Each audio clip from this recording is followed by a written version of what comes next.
जब लक्ष्मण जी परशुराम जी को चिढ़ाते हुए व्यंग करते हुए कहते हैं कि वीर पुरुष युद्ध भूमि के मैदान में युद्ध भूमि में युद्ध करके अपनी वीरता का प्रदर्शन करते हैं।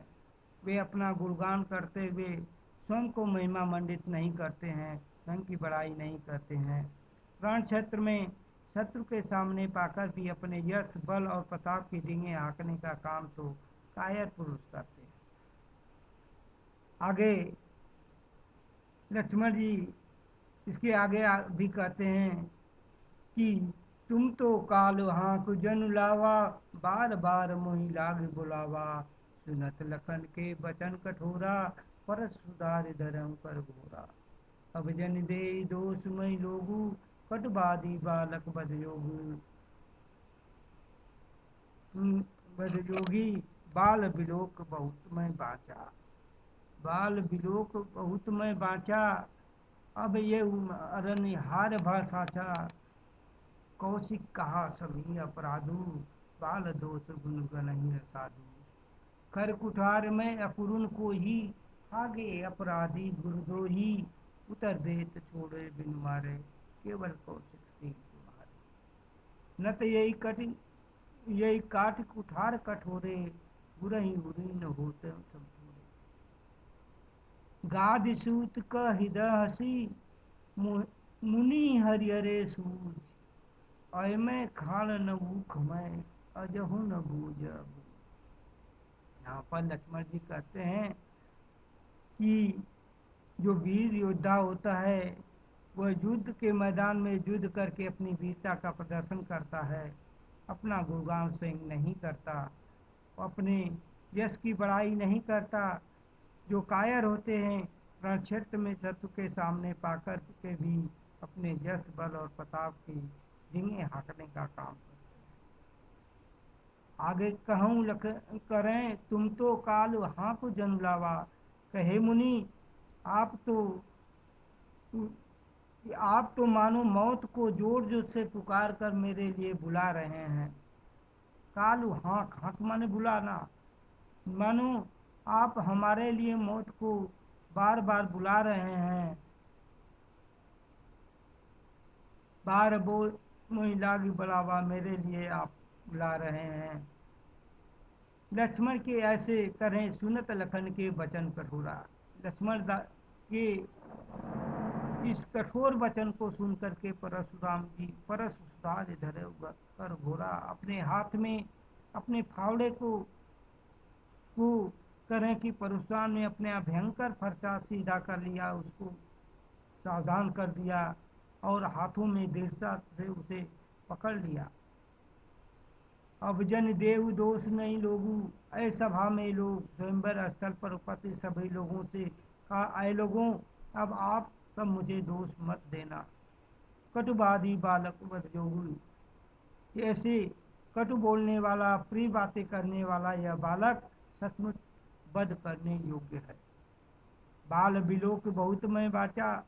आगे परशुराम जी करें बालक समझ करके तुझे बहुत बचाता रहा, पर अब तो सचमुच तुम मरने के योग्य हो गया। करे अब यह मरणहार भाषा, मरने के लिए तैयार हो गया है। मैं कितना भी बालक समझ करके इसको बचाता रहा, फिर भी यह मरने के लिए तैयार हो गया है, तो मैं क्या करूं। इतनी बात सुन करके कौशिक कहा समी अपराधु। इतनी बात विश्वामित्र जब सुनते हैं सभा में बैठे हुए, तो कौशिक कहा समी अपराधु, बाल दोष गुण गणहि न साधु। करें कि आप तो साधु स्वभाव वाले हैं।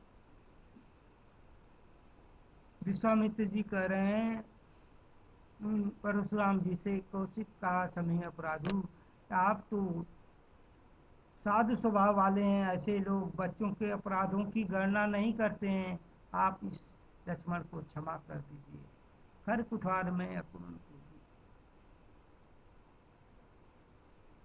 करें कि खर इतना कहते हुए करें परशुराम उनकी बातों को सुनकर परशुराम जी कहते हैं, अर्थात विश्वामित्र जी की ये बात सुने कि साधु, आप तो साधु स्वभाव वाले हैं, सज्जन लोग जो साधु लोग होते हैं, जो ऋषि मुनि लोग होते हैं, बच्चों के दोष को गणना नहीं करते।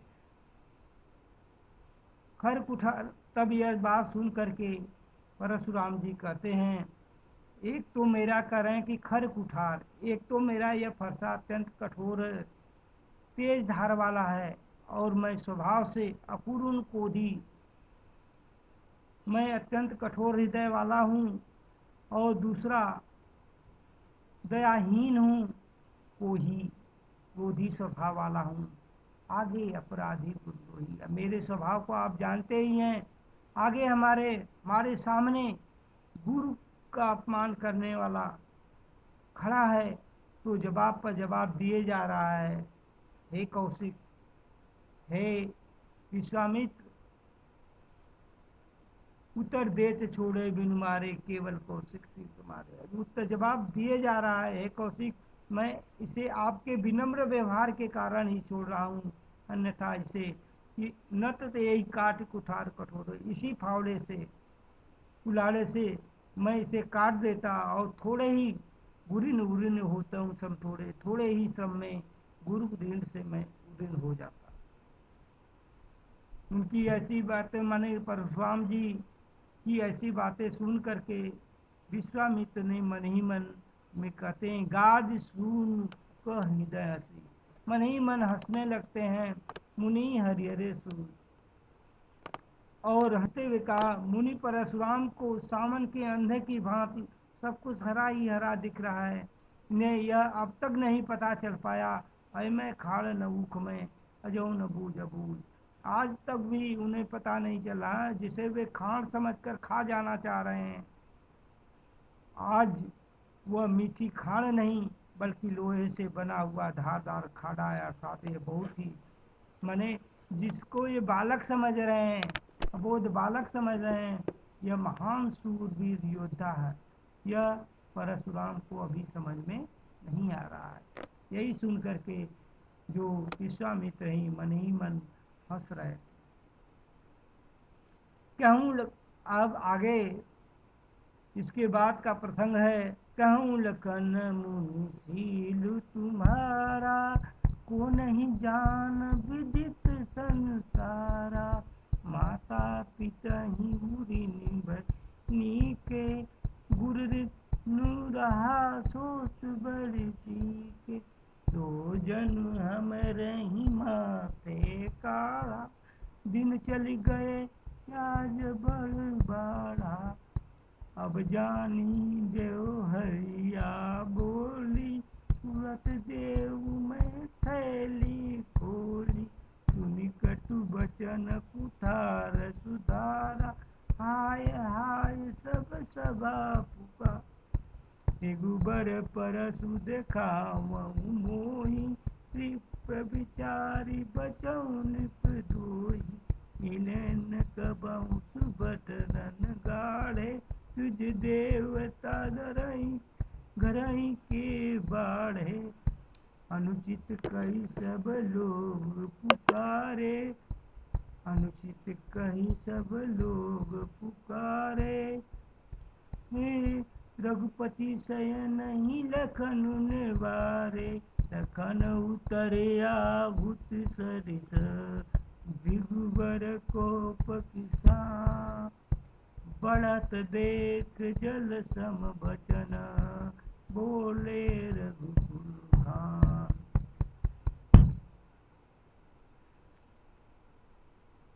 यहाँ पर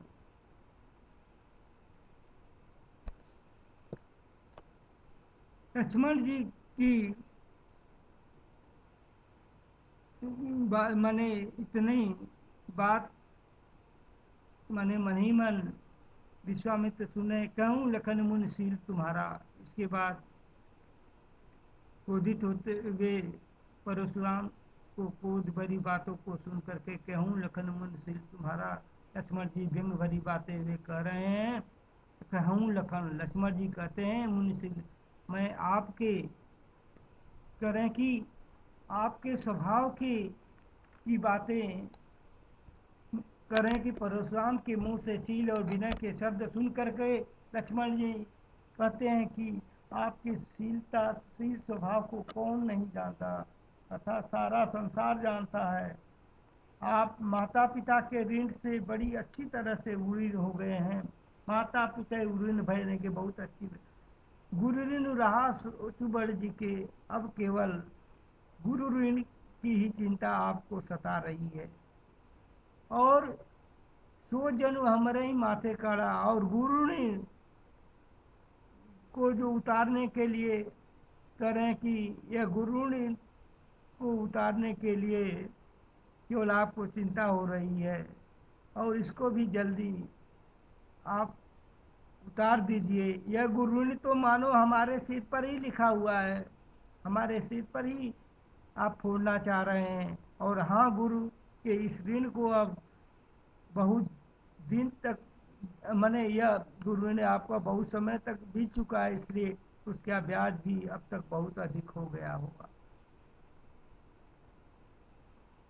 मैंने जितनी देर हो रही है उतना ही उसका ब्याज भी बढ़ रहा होगा, इसलिए करें कि ऐसे में आप किसी हिसाब किताब करने व्यवहारिया जो हिसाब किताब करने वाले उसको बुला लीजिए, और मैं उसके चुकाने के लिए तुरंत अपनी थैली खोल देता हूँ।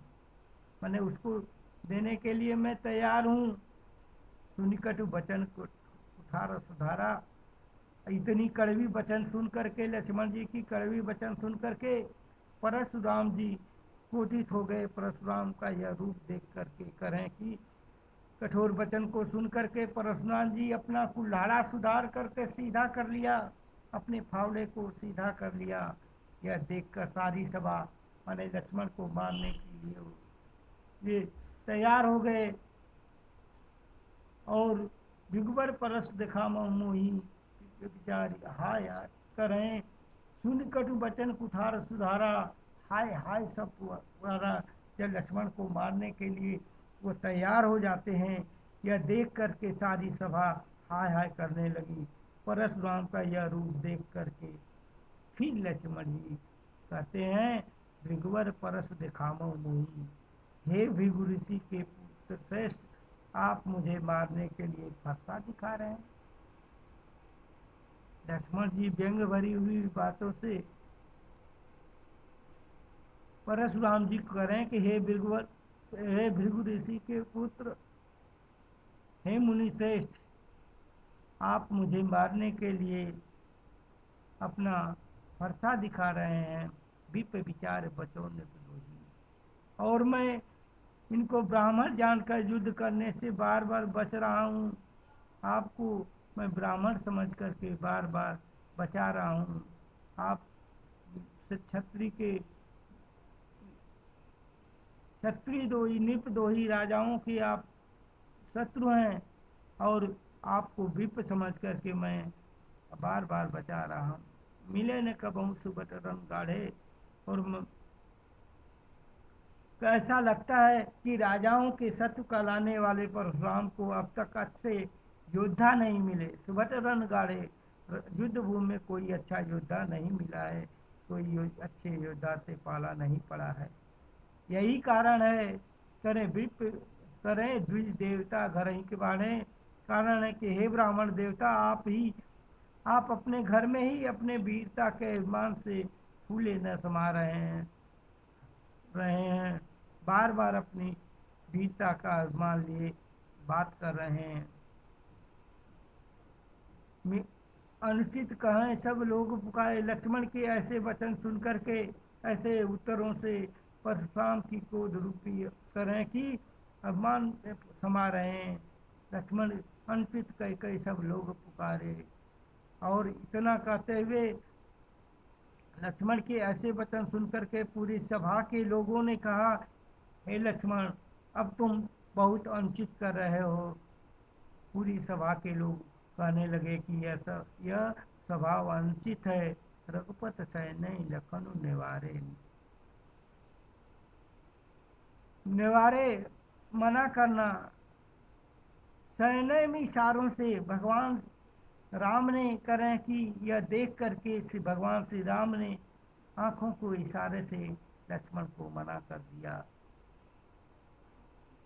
लक्ष्मण जी के, तुलसीदास जी कहते हैं, लक्ष्मण जी के ऐसे उत्तरों से परशुराम की क्रोध रूपी अग्नि उसी प्रकार बढ़ रही है। लखन उतर आहुत शरीर, करें क्रोध रूपी अग्नि उसी तरह बढ़ रही है जैसे करें कि हवन सामग्री पड़ने से यज्ञ की लौ तीव्र हो जाती है।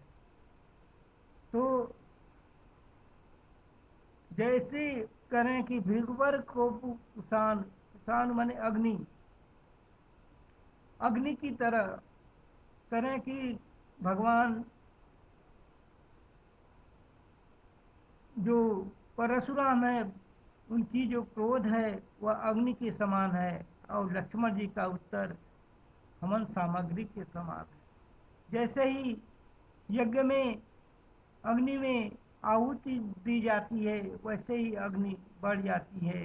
लक्ष्मण जी की बातें आहुति के समान है जो भगवान परशुराम के क्रोध को बढ़ा दे रही है। बढ़त देख जल सम वचन बोले रघुकुल भान।